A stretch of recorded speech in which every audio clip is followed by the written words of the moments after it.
Nos alegra muchísimo volvernos a encontrar, queridos hermanos, para revisar juntos nuestro último artículo que contiene la revista La Atalaya de diciembre del 2021. Este artículo es el que veremos en nuestras respectivas congregaciones para la semana del 21 al 27 de febrero.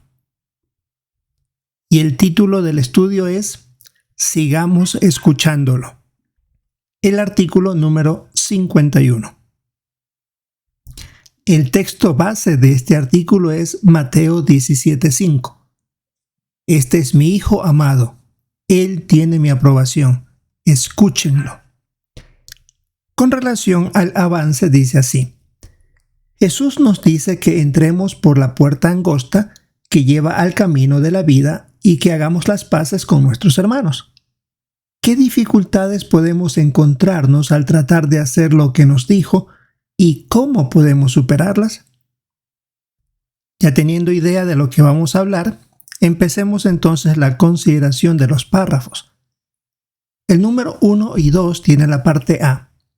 ¿Qué mandato recibieron 3 apóstoles de Jesús y cómo reaccionaron? Bueno, Pedro, Santiago y Juan vieron una transfiguración de Jesús y cuando estaba ya concluyendo esta visión, ellos escucharon las palabras: Este es mi Hijo amado, Él tiene mi aprobación, escúchenlo. Y por la manera como ellos vivieron su vida, de veras que escucharon a Jesús, y es lo que nosotros vamos a considerar también durante este estudio. La parte B del párrafo 1 y 2. ¿Qué veremos en este artículo? Si recordamos, la semana anterior vimos una primera parte de las cosas que debemos dejar de hacer. Pero en este artículo veremos las cosas que debemos hacer para tener la aprobación de Jehová. Así que veamos la consideración en el primer subtítulo: Entren por la puerta angosta. La pregunta 3. Según Mateo 7, 13 y 14, ¿qué debemos hacer? Bueno, hay que leer Mateo 7, 13 y 14, donde dice: Entren por la puerta angosta, porque ancha es la puerta y espacioso es el camino que lleva a la destrucción, y son muchos los que entran por esa puerta. Mientras que angosta es la puerta y estrecho es el camino que lleva a la vida, y son pocos los que lo encuentran. Volviendo a la pregunta 3 decía, según Mateo 7, 13 y 14, ¿qué debemos hacer? Debemos tomar la decisión sobre qué camino vamos a escoger. Según el texto de Mateo 7, 13 y 14, hay 2. Uno muy espacioso, que conduce a la destrucción, y otro estrecho, que es el que lleva a la vida. ¿Por qué debemos tomar una buena decisión? Porque eso dependerá si tendremos vida eterna o si dejamos de existir. El párrafo 4 tiene la pregunta: ¿cómo describiría el camino espacioso? Por lo que se menciona en los versículos que leímos hace un momento, es el más fácil de ir, donde la gente puede ir cómodamente, por decirlo así. Deciden lo más sencillo de la vida porque ven que la mayoría va por ese camino y también deciden hacer lo mismo. Pero el fin de ese camino es la muerte. Párrafo 5. ¿Qué esfuerzos han hecho algunos para encontrar el camino estrecho y para empezar a ir por él? Es curioso que Jesús, en el siguiente versículo, después de haber hablado del camino espacioso y estrecho, habla de los falsos profetas, dando a entender que para muchos se les haría muy difícil el dejar ese camino espacioso debido a la existencia de miles y miles de religiones. La mayoría, por supuesto, afirman que enseñan la verdad. Y por eso es que algunas personas, al ver tanta religión, se sienten desanimadas, confundidas y prefieren lo fácil, andar en el camino espacioso. Y es por eso que se habla de que han hecho esfuerzo por dejar ese modo cómodo de vivir, aunque no sea el correcto. Muchos han buscado seguir la dirección de Jesús, de seguir sus enseñanzas. Han tenido que abandonar esa forma de vida y para hacerlo han necesitado un estudio profundo de la palabra de Dios para saber sobre sus normas, sus enseñanzas y obedecer a Jesús. Han tenido que abandonar celebraciones y costumbres que tienen origen pagano, aunque esto tal vez les ha costado algunos malos momentos, ya sea con familiares, amigos o lugares de trabajo. Pero lo han hecho porque quieren obedecer a Jesús. Veamos el subtítulo: ¿Cómo mantenernos en el camino estrecho? La pregunta 6. Según el Salmo 119, 9, 10, 45 y 133, ¿qué puede ayudarnos a mantenernos en el camino estrecho? Bien, tenemos que leer todos esos versículos. El Salmo 119, 9 y 10 dice así: ¿Cómo puede un joven mantener limpio su camino?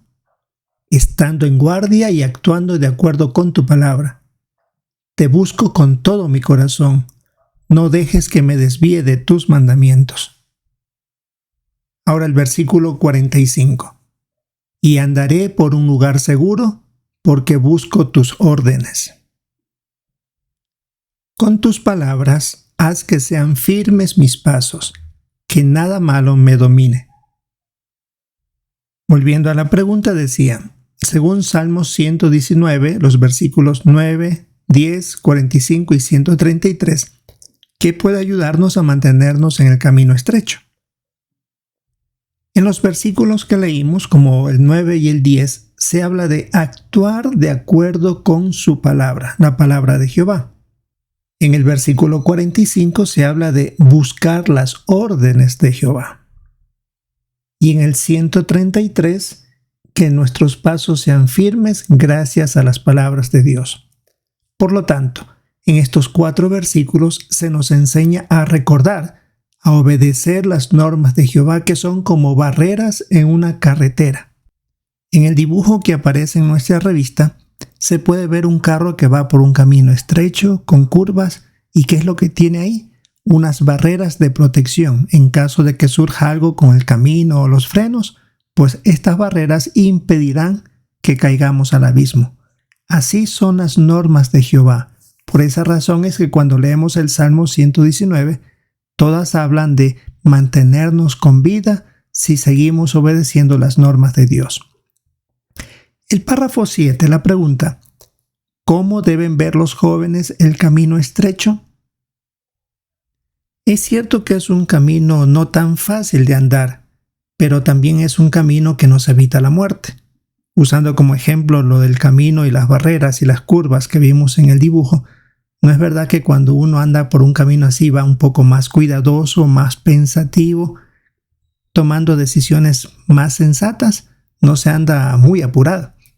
Por esa razón, las normas de Dios, aunque muchos lo ven como restrictivo, que es lo que Satanás hace pensar, sin embargo, nos ayuda a tomar decisiones con mucho cuidado para que todo salga muy bien.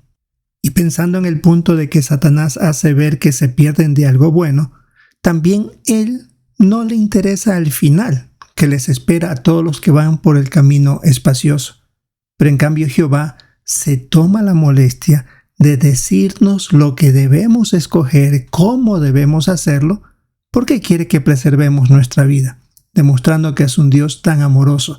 Por eso los jóvenes, en vez de ver el camino estrecho como restrictivo, deberían verlo como una protección de parte de Jehová. El párrafo 8. ¿Qué pueden aprender los jóvenes del ejemplo de Olaf?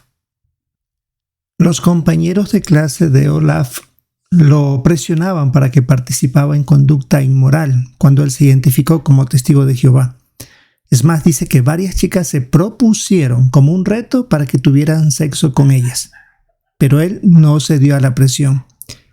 Otro punto que había eran que sus maestros insistían que vaya a la universidad para que llegara a ser alguien en la vida, ya que él no podía salir de ese lugar porque él estaba ahí recibiendo sus clases. Lo que hizo para contrarrestar esa presión fue buscar buenos amigos en la congregación, que dice que llegaron a ser como su familia. También empezó a tomar más en serio su estudio de la Biblia.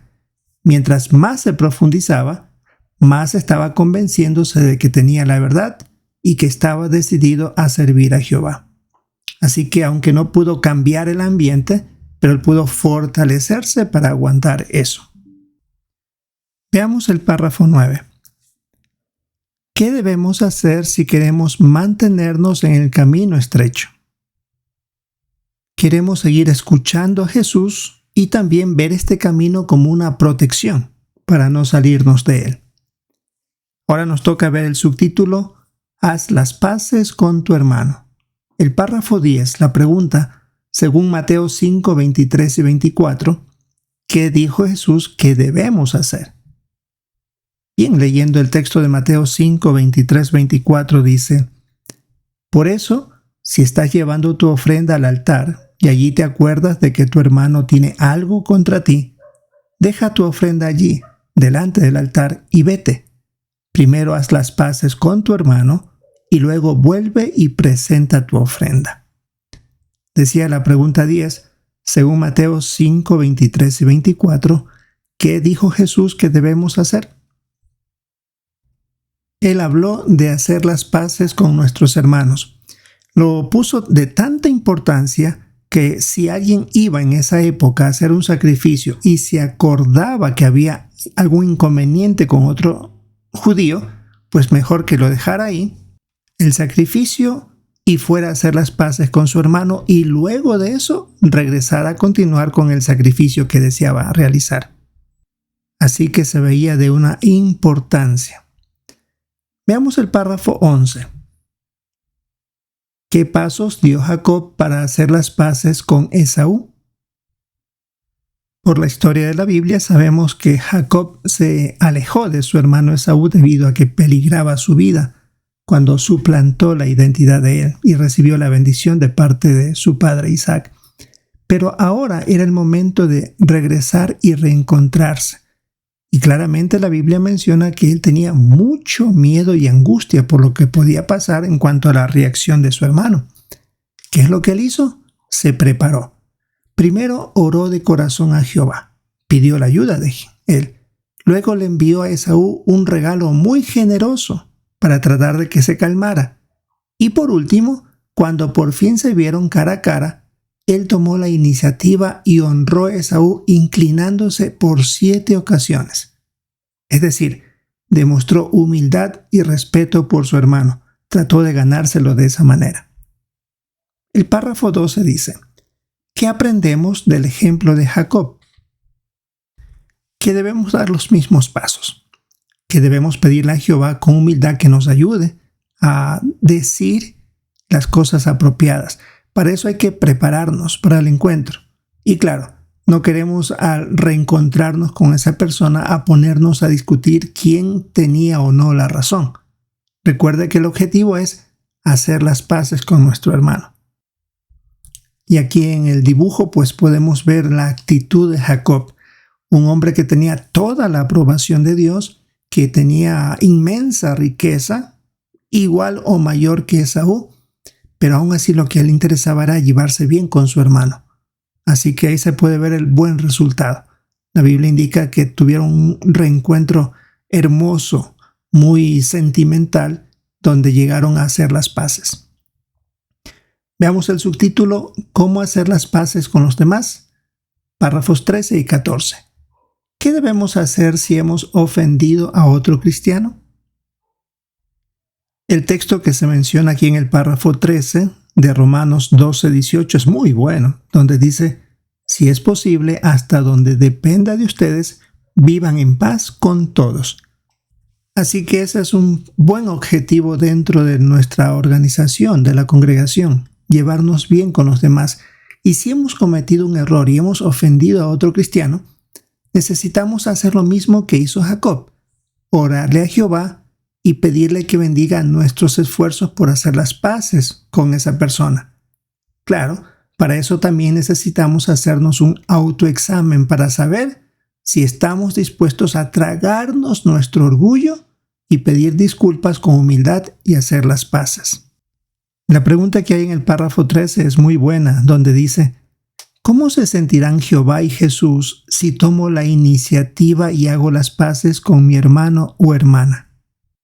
Muy buena pregunta, donde el principal motivo de arreglar la situación es No quedar bien nosotros o hacer quedar mal a alguien, sino satisfacer a Jehová y a Jesús.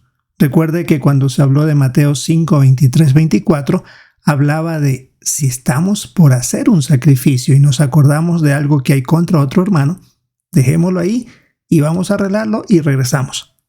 Eso demuestra que nosotros, antes de servirle a Jehová de corazón, necesitamos primero arreglar algo para que nuestro servicio sea aceptado. Párrafo 15, la pregunta: ¿cómo nos ayuda el principio que encontramos en Efesios 4, 2 y 3 a hacer las paces con nuestro hermano? Bien, debemos leer entonces Efesios 4, 2 y 3. Sean completamente humildes, apacibles y pacientes. Sopórtense unos a otros con amor. Hagan todo lo posible por mantener la unidad del Espíritu mediante el vínculo de la paz. Volviendo a la pregunta, ¿cómo nos ayuda el principio que encontramos en Efesios 4, 2 y 3 a hacer las paces con nuestro hermano? El texto de Efesios decía de completamente humildes, apacibles y pacientes.